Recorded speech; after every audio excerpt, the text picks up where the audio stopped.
살아계신 하나님 말씀 요한복음 19장 1절에서 19절입니다.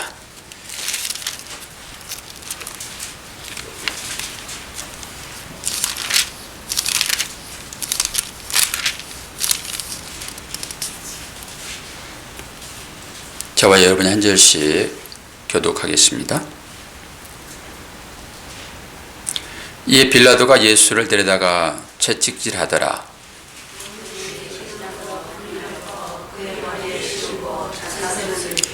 앞에 가서 이르되 유대인의 왕이여 평안할지어다 하며 손으로 때리더라.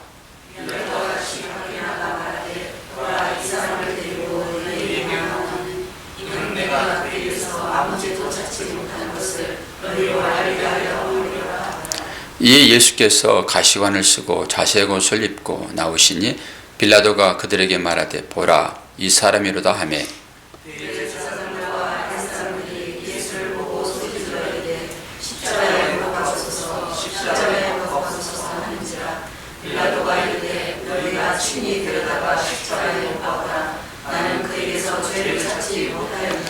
유대인들이 대답하되 우리에게 법이 있으니 그 법대로 하면 그가 당연히 죽을 것은 그가 자기를 하나님의 아들이라 함이니이다. 다시 관정에 들어가서 예수께 말하되 너는 어디로부터냐 하되 예수께서 대답하여 주지 아니하시는지라.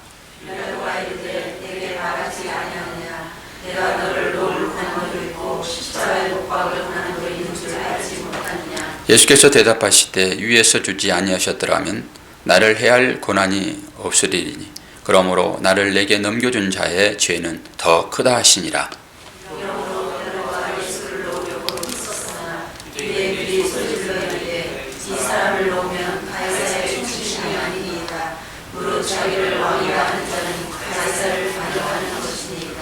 빌라도가 이 말을 듣고 예수를 끌고 나가서 돌을 깐뜰 히브리 말로 가바다에 있는 재판석에 앉아 있더라.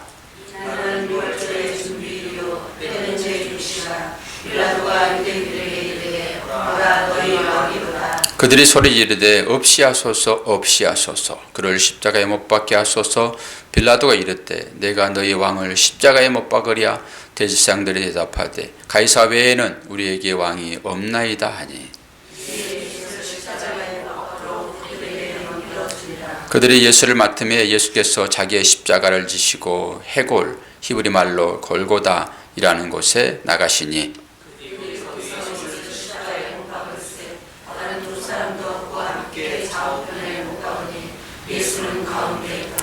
빌라도가 패를 써서 십자가 위에 붙이니 나사렛 예수 유대인의 왕이라 기록되었더라.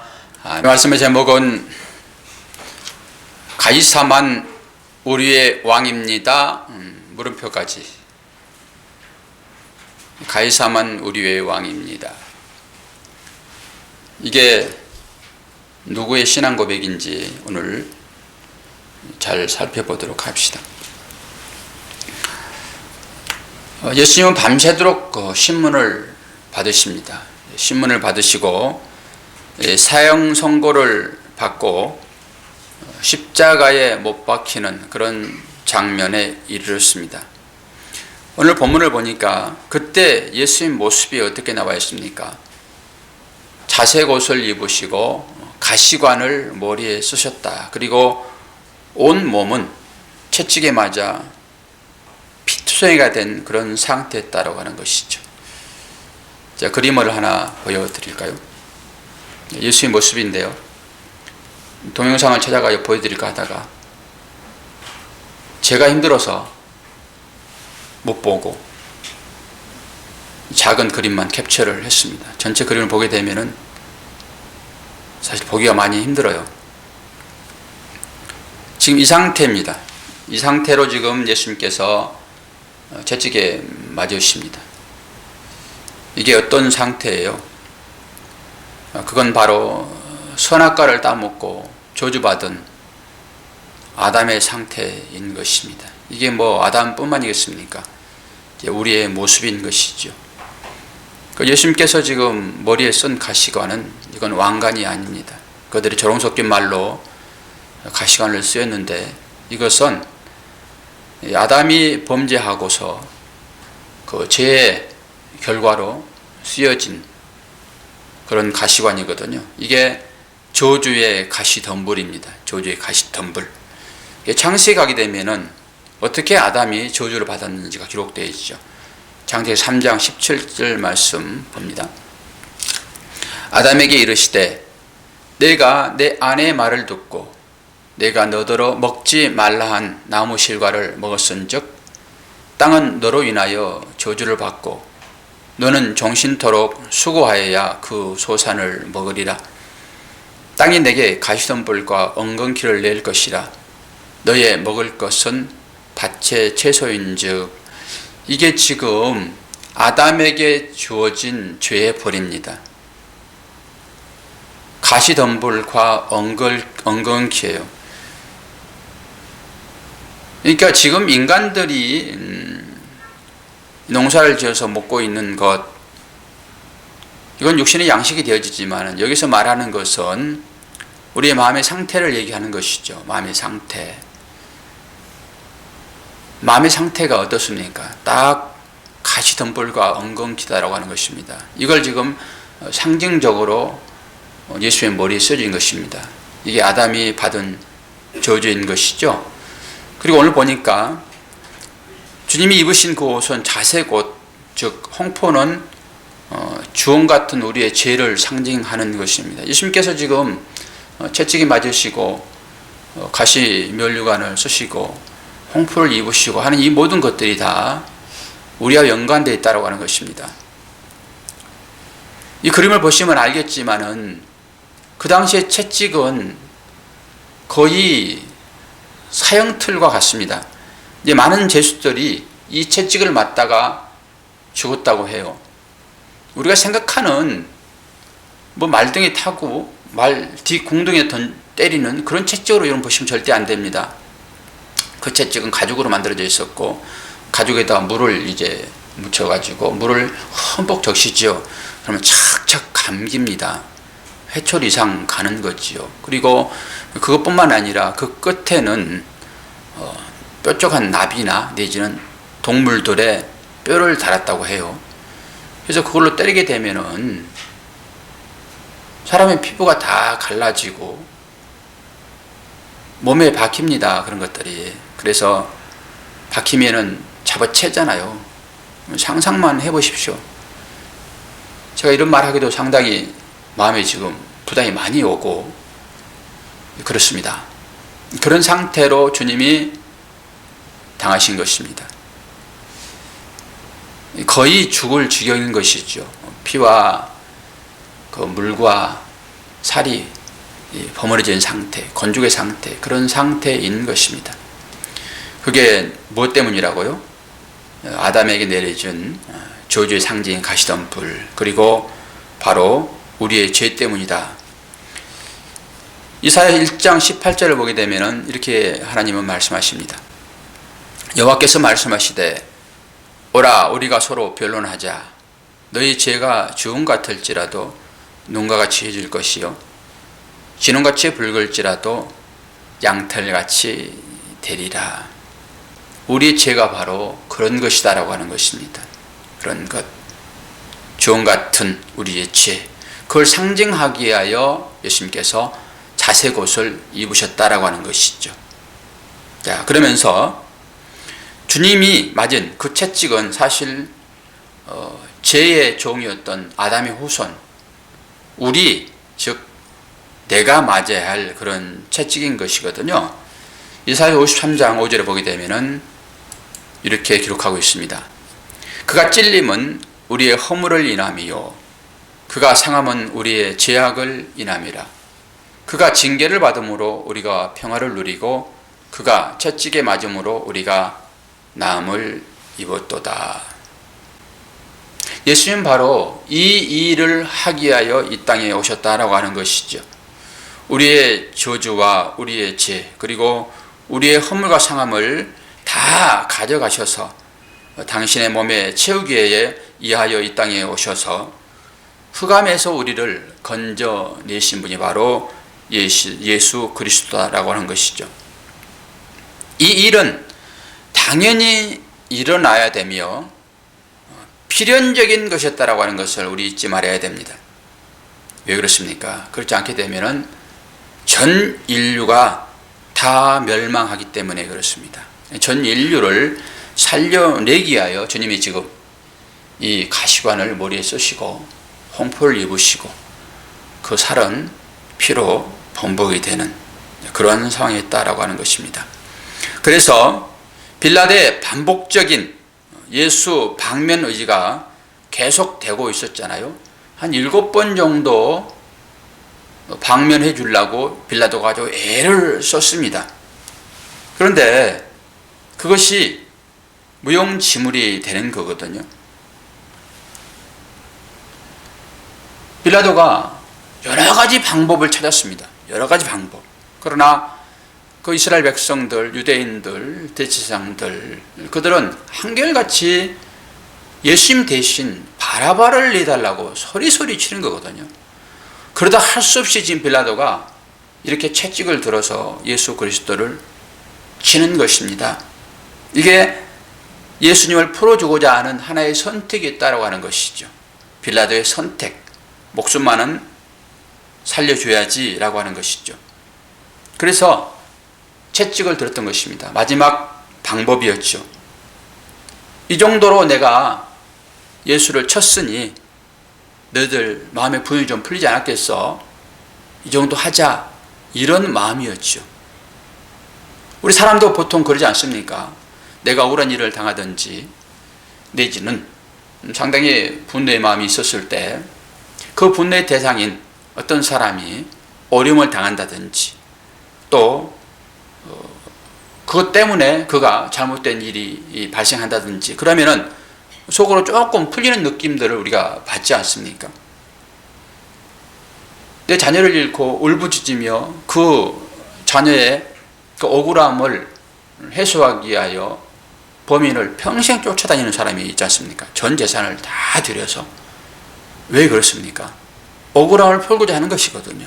마지막 재판정에 세워서 그가 어떤 벌을 받았을 때 후련해지는 거거든요. 그러니까 전 재산을 다 소진한다 하더라도 내 마음에 있는 그걸 풀어내면은 되는 것이기 때문에 그런 것이죠. 그러니까 유대인들이 예수님을 그렇게 너희들이 미워하고 한다 하게 되면은 내가 마지막으로 이 정도 하게 되면은 너희들의 마음을 좀 풀어야지 않겠느냐.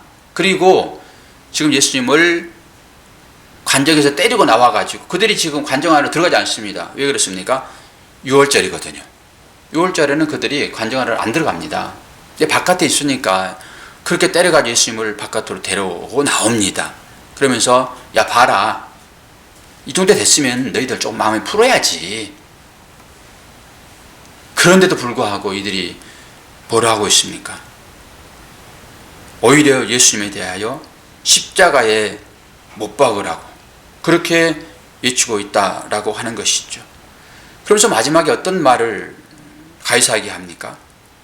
만약에 예수를 죽이지 않게 되면은 로마의 가이사에 가가지고 탄원하겠다고 빌라도에게 협박을 합니다.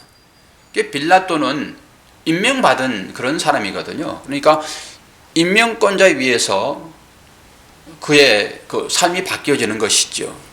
만에 하나 예수를 죽이지 않고 그들의 그 기분, 저 유대인들, 제사장들, 그리고 군중들의 기분을 상해가지고 혹시나 가이사에게 이러한 일을 보고하게 되면 자기 입장이 아주 난처해져 버립니다.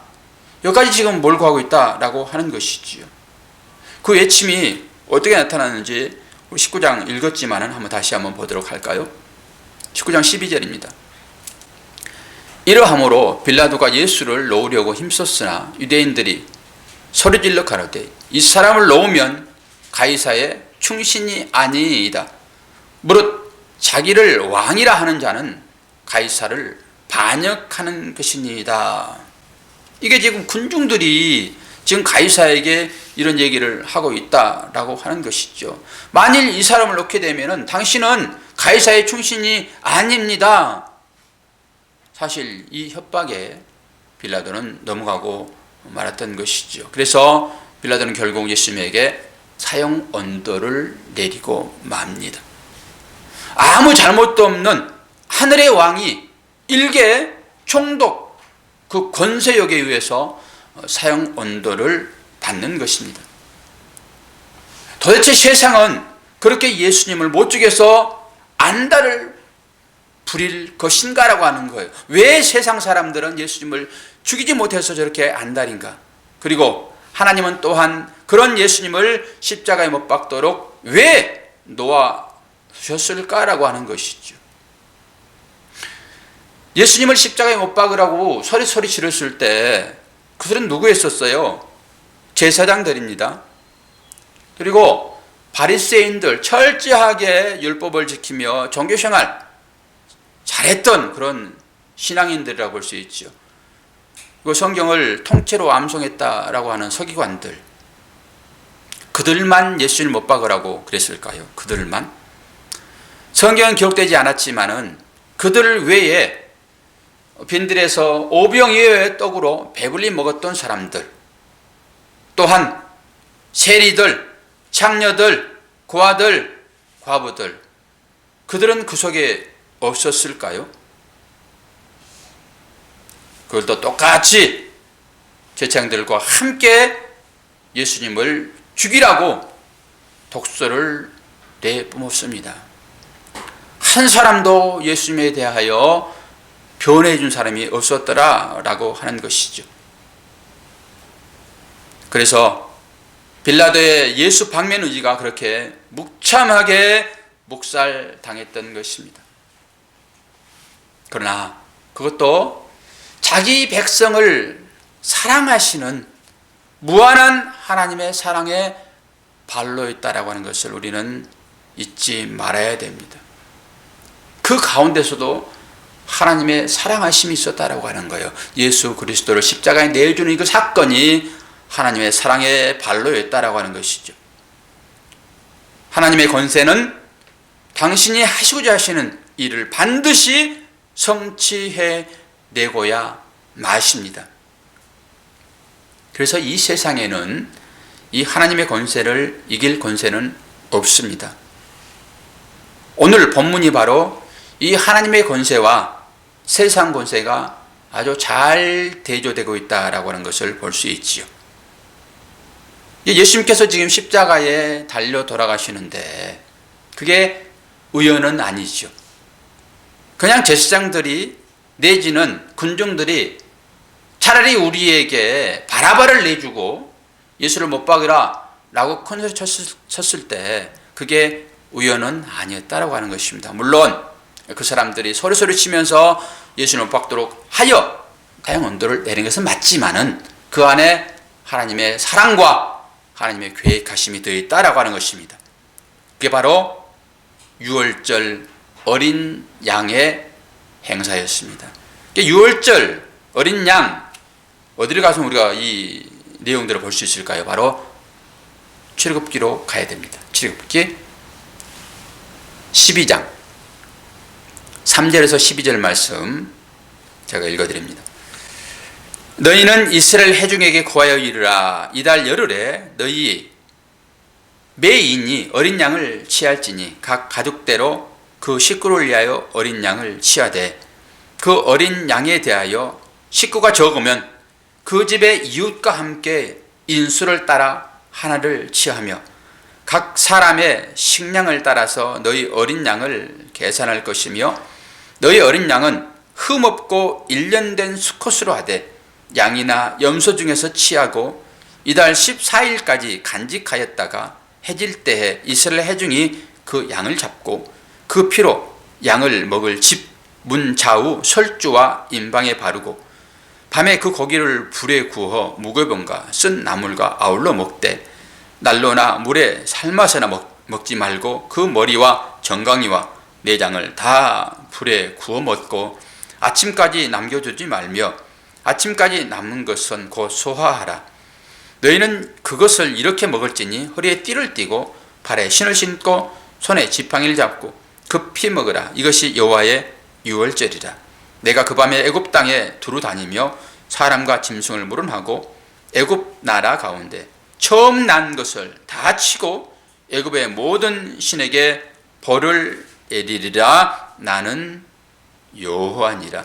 이게 유월절 처음 시행되는 일입니다. 여러분 유월절 뭐 어떤 의미인지 다 아시잖아요. 이스라엘 백성들이 애굽에서 출애굽할 때 바로가 이스라엘 백성을 쉽게 내줍니까? 10가지 재앙을 다 겪고 나서야 이제 내주는 거거든요. 10가지 재앙, 마지막 재앙이 뭐야? 장자의 죽음입니다. 장자의 죽음. 이 장자가 죽고 나서야 이스라엘 백성을 내주는 거거든요. 그런데 이스라엘 백성뿐만 아니라 그 양을 잡아가지고 양의 피를 임방과 그 문지방에 바르게 되면은 그 안에 있는 장자는 살려 주었습니다. 이스라엘 백성만 살려준 것이 아니라 그 말을 듣고 피를 바른 그 집은 다 살려줬다라고 하는 거거든요. 그런데 그 말을 무시하고 그 양의 피를 바르지 않게 되면은 다 죽었습니다. 다 죽었습니다. 뭘 얘기하고 있죠? 이 내용을 보게 되면은 장자를 죽이신다는 것은 뭐예요? 후사를 막겠다라고 하는 것입니다. 후사를 막겠다. 그 말은 다시 말해서 곧 몰살시키겠다라고 하는 의미가 있습니다. 이건 물론 상징적인 표현이죠. 다른 말로 애굽의 모든 사람들을 내가 다 죽이겠다. 이런 하나님의 의지의 표명인 것입니다. 물론 그 애굽이라는 상징 안에는 하나님의 권세를 의지하지 않고 이 세상 권세를 힘삼아 살아가는 모든 죄인들이 다 포함되어 있습니다. 영적인 의미로 이 말씀을 보지 않고 그 당시에 어떤 일이 있었구나 라고 이야기로 끝내버리게 되면 의미가 없다라고 하는 것이죠. 이 상징적인 의미 가운데는 하나님의 권세를 믿지 않고 그 말에 순종하지 않고 세상 힘을 소유하기를 원하고 그 힘 속에서 자기 가치를 챙기는 것으로 인생을 사는 모든 사람들이 거기에 포함됐다라고 하는 것입니다. 이게 바로 죄인들이라고 하는 것이죠. 이 사람들을 어떻게 하겠다요? 다 죽이겠다라고 하는 것입니다. 다 죽이겠다. 그래서 그 당시에 잡혔던 그 양이 바로 예수 그리스도를 상징하고 있는 것입니다. 예수 그리스도의 피 발라진 사람 외에는 다 죽이겠다라고 하는 거거든요. 그 마지막에 우리가 이제 예수 그리스도가 입혀준 의의 옷, 이것을 세마포다 얘기하고 있잖아요. 그 세마포를 입지 않는 모든 사람들은 다 죽게 되어 있습니다. 우리는 이제 의의 옷을 입은 자 되었고 현재 세마포를 입고 있는 자가 되었잖아요. 구원하실 때 여러분 잘 생각해 보십시오. 구원하실 때 우리를 구원하신 것이 아니라 예수 그리스도를 구원하거든요. 하나님께서요. 그럼 우리는 뭡니까? 우리는 그 안에서 같이 구원을 받는 것입니다. 이런 거예요. 콩과 줄기를 쑥 당기게 되면은, 감자 줄기를 당기게 되면은 그 줄기 안에 주렁주렁 매달려 있잖아요. 그런 것입니다. 예수를 확 당겼더니 그 안에 전부 달려 있는 하나님의 자녀들이에요. 그게 딸려 올라가는 것입니다. 그래서 주님 구원하실 때 우리가 그 안에서 구원을 받는 것이죠. 오늘 본문은 유대인들이 가이사 외에는 우리에게 왕이 없나이다라고 강력하게 외치고 있습니다. 제가 지난번 금요일에도 말씀을 잠깐 드렸지만 제가 이 본 말씀을 보면서 가슴이 너무너무 아팠어요. 지금 가이사 외에는 우리 왕이 없나이다. 그러면서 앞에 있는 분이 누구세요? 앞에 있는 분이 바로 그들의 왕, 그들의 하나님 아닙니까? 어떻게 예수 그리스도 하늘의 왕, 그분을 앞에 두고 가이사 외에는 우리에게 왕이 없나이다. 지금 예수님 듣고 계시거든요, 그 말을. 여러분 생각해 보십시오. 앞에 내 아버지를 앉혀놓고 이는 내 아버지 아닙니다. 이것과 똑같은 말입니다. 그걸 아버지가 지금 듣고 있는 거거든요. 그러면은 그 아버지의 마음은 어떻겠습니까? 그래서 빌라도 너보다 너에게 나를 판 저들의 죄가 크다라고 주님 말씀을 하시는 거거든요. 죄성은 어떤 사람입니까? 죄인들의 죄를 중보하여 하나님과 연결시켜주는 그런 자 아닙니까? 하나님을 사랑한다라고 매일 제사하는 그런 사람 아닙니까? 우리가 지금 하나님 앞에 나와서 예배하는 그 상태가 제사장이 제사드리는 것과 똑같거든요. 그들의 말은 뭡니까? 나는 당신을 사랑합니다입니다. 예배의 모습이 어떤 것입니까? 당신을 사랑합니다. 당신의 말에 우리 순종하며 살겠습니다. 당신의 뜻을 우리에게 알려주십시오 라고 하는 또 기도인 것이고요. 이렇게 말하는 자들이 지금 예수가 앞에 와 있는데 그 예수를 향하여서 당신은 우리의 하나님, 우리의 구세주가 아닙니다. 이것과 똑같다라고 하는 것입니다. 똑같다.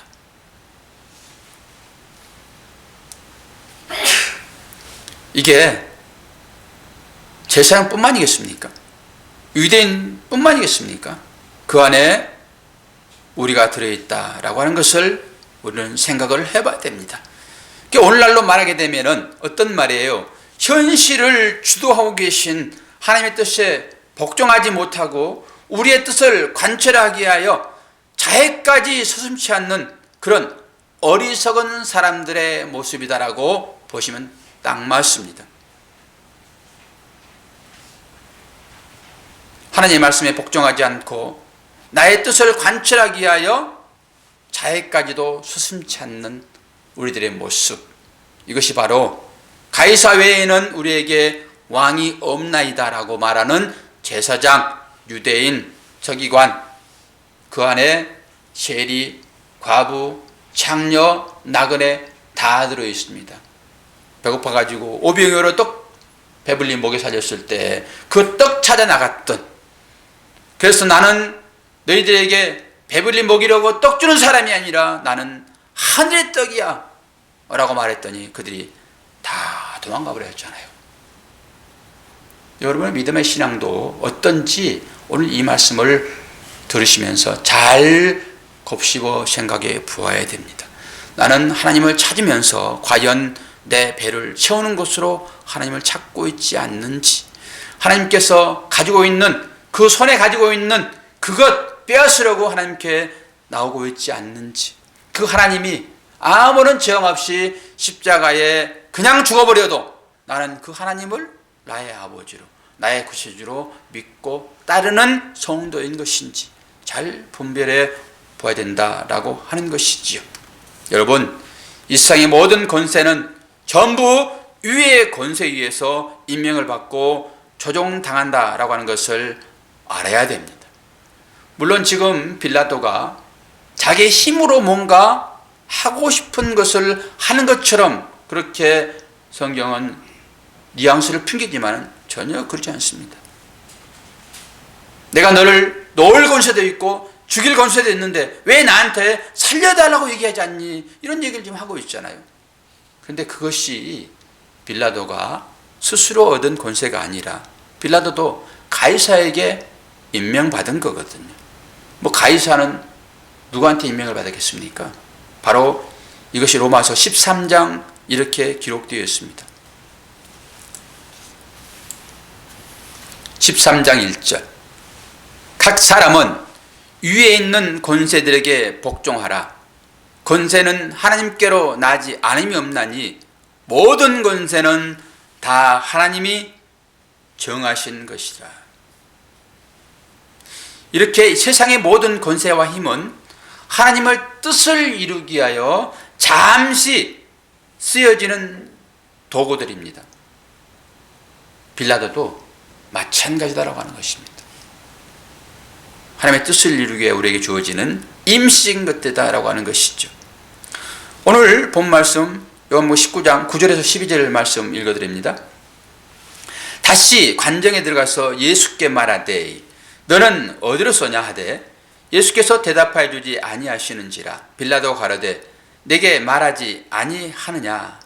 내가 너를 놓을 권세도 있고 십자가에 못 박을 권세도 없는 줄 알지 못하느냐. 예수께서 대답하시되 위에서 주지 아니하셨다면 나를 해야 할 권세가 없었으려니 그러므로 나를 내게 넘겨준 자의 죄는 더 크니라 하시니 이러함으로 빌라도가 예수를 놓으려고 힘썼으나 유대인들이 소리질러 가로되 이 사람을 놓으면 가이사의 종이 아니이다. 무릇 자기를 왕이라 하는 자는 가이사를 반역하는 것이니이다. 빌라도의 권세는 어떤 권세라고요? 위임된 권세다라고 하니 위임된 권세. 그런데 빌라도는 어떻게 말합니까? 자신이 그럴 권세가 자기에게 나오는 것이라고 착각하고 있다라고 하는 것이죠. 결국 빌라도는 6년 후에 통독에서 밀려나고요. 자살해 죽습니다. 근데 빌라도는 자기가 무슨 권세가 있는 것처럼 그렇게 행세를 했습니다. 결국 빌라도도 6년 이후에는 바로 그 자리에서 쫓겨나고 목숨을 스스로 끊고 인생을 마쳤다라고 하는 것이죠. 빌라도나 그 자리에서 십자가에 못 박으소서를 외쳤던 유대인들이나 모두 하나님의 계획 속에서 잠시 쓰인 소품에 불과했다라고 하는 것입니다. 그렇다고 하게 되면은 여러분 빌라도가 억울하지 않겠습니까? 잠시 쓰여지는 것으로 이 땅에 탄생했다라고 하면요. 빌라도가 여러분 생각해 보십시오. 빌라도가 예수를 죽여서 지옥 갔을까요? 백성들의 말을 듣고 자기의 그 자리를 연연하기 위하여 지키기 위하여 예수를 죽인 것으로 여러분 지옥 갔을까요? 그건 아닙니다. 왜 그랬을까요? 하늘의 권세에 복종하지 않았기 때문에 지옥 간 것입니다. 그러니까 우리가 삶을 살면서도 이 빌라도를 잘 볼 수 있어야 돼요. 예수를 죽였다고 그가 지옥 가는 것이 아니라 예수는 죽으러 오셨다니까요. 예수님이 오셨을 때 우리는 그렇게 말할 수 있어야 돼요. 예수님 빨리 가세요. 이렇게 말해도 이거는 잘못된 말은 아닙니다. 그분 앞에서 우리가 쉽게 그 말은 못하죠. 그러나 주님이 이 땅에 오셨을 때 빌라도의 어떤 사형언도를 통해 가지고 죽기는 죽었지만 주님은 그 길을 가게 위하여 오셨다라고 하는 거예요. 가게 위하여. 그런 빌라도가 사형언도 해가지고 그 십자가에 죽이는 것, 그것 때문에 빌라도는 지옥 간 게 아니다라고 하는 것입니다. 왜 그런가요? 하늘의 권세에 복종하지 않았기 때문에 그렇습니다. 우리도 그렇다는 거예요. 우리가 뭔가 삶에서 잘못되어지는 어떤 것으로 우리가 저주를 받는 것이 아니라 하나님의 말씀에 순종하지 않는 것, 그 권세에 복종하지 않는 것 때문에 우리는 저주를 받는 것입니다. 그럼에도 불구하고 그 빌라도는 그렇게 쓰여졌지만은 우리는 거기에 쓰여지지 않는 것이 사실 우리의 형제예요, 형제. 여러분 그렇게 도구로 쓰여지지 않는 것, 거기에 여러분 감사하십시오. 누구든지 거기에 쓰여질 수 있어요.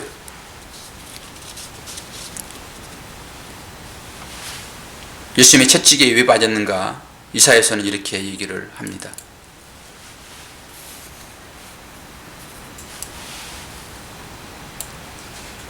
이사야 53장 그가 찔림은 우리의 허물을 위함이요 그가 상함은 우리의 죄악을 인함이라. 그가 징계를 받음으로 우리가 평화를 누리고 그가 채찍에 맞음으로 우리가 나음을 입었도다. 십자가에 못 박게 한 원인 제공자가 지금 누구라고 얘기를 하고 있습니까? 나입니다. 나. 내가 이 세상의 왕이며 권세자라는 말을 지금 하고 있어요. 왜 그렇습니까? 세상 왕의 자리를 추구하며 살아가고 있기 때문에 그렇습니다. 지금 빌라도가 딱 그런 거 아닙니까? 제사장이 딱 그런 거 아닙니까? 배고파서 찾아갔던 그들이 자기 배를 신으로 삼게 하여 주님을 찾았던 그들이 지금 예수님을 십자가에 못 박았거든요. 그래서 우리의 삶을 살펴볼 때 그 삶이 우리 가운데서 보여지게 되면은 우리는 어떤 자라고요? 예수님을 십자가에 못 박은 자가 된다라고 하는 거예요. 뭐라고 얘기하고 있습니까 지금? 그가 찔림은 우리의 허물을 인함이요 그가 상함은 우리의 죄악을 인함이라. 그가 징계를 받음으로 우리가 평화를 누리고 그가 채찍에 맞음으로 우리가 나음을 입었도다. 왜요? 우리를 살려내시기 위하여 주님이 지금 징계를 받고 있다라고 이사야 선지자가 예언적으로 얘기를 하고 있습니다. 많은 사람이 두려워하는 그 채찍을 맞으면서 우리는 어떻게 해요? 우리의 나음이 입혀졌다라고 하는 것이죠.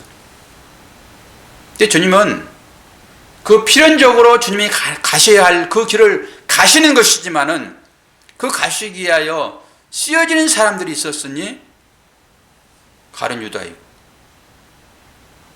베드로이고 제사장이고 그 허기를 때우려고 주님 앞에 나왔던 그 과부, 창녀, 나그네, 세리 모든 사람들이 따라가는 거예요. 그래서 주님은 그 모든 사람들을 살려내기 위하여 그 길을 가셨는데 거기에 우리가 도구로 사용되었더라라고 하는 것입니다. 결론은 우리가 예수를 죽인 자이며 지금 현재 우리가 예배를 드리고 있지만은 하나님 사랑합니다. 오직 하나님만이 나의 왕이십니다. 얘기하고 있지만은 그 내면에는 제사장들이나 유대인들이 똑같이 말한 것처럼 가이사 외에는 우리에게 왕이 없나이다 라고 고백하지 않는지 우리의 믿음을 잘 살펴보지 않게 되면은 우리는 그들처럼 저주받을 대상자로 낙인 찍힌다라고 하는 것입니다. 이러한 사실을 깨닫도록 하기 위하여 하나님께서 오늘 우리들에게 말씀을 주셨는데 이 말씀이 마음에 여러분 어떤 느낌으로 오는지 알 수 없지만은 내가 예수를 죽인 자이구나.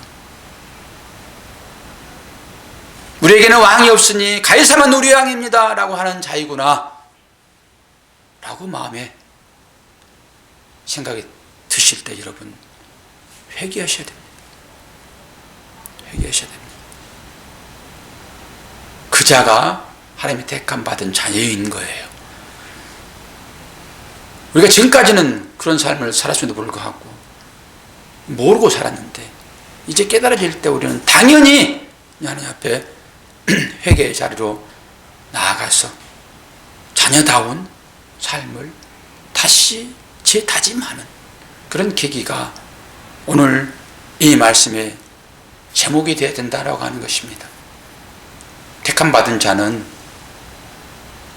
깨닫지 못했을 때야 우리가 그렇게 쉽게 말할 수 있지만 그것이 정말로 잘못되었구나 라고 깨달아지게 되면 우리는 어디로 가야 됩니까?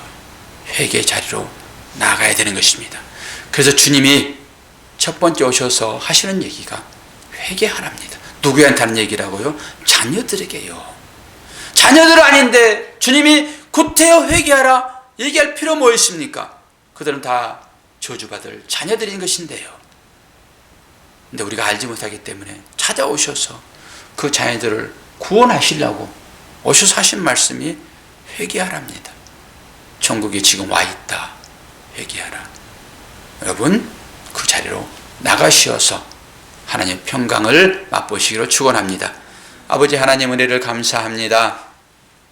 오늘도 우리들에게 귀한 말씀 주시어서 다시 한번 내 자신의 믿음의 정체성을 돌아보게 하시니 감사합니다.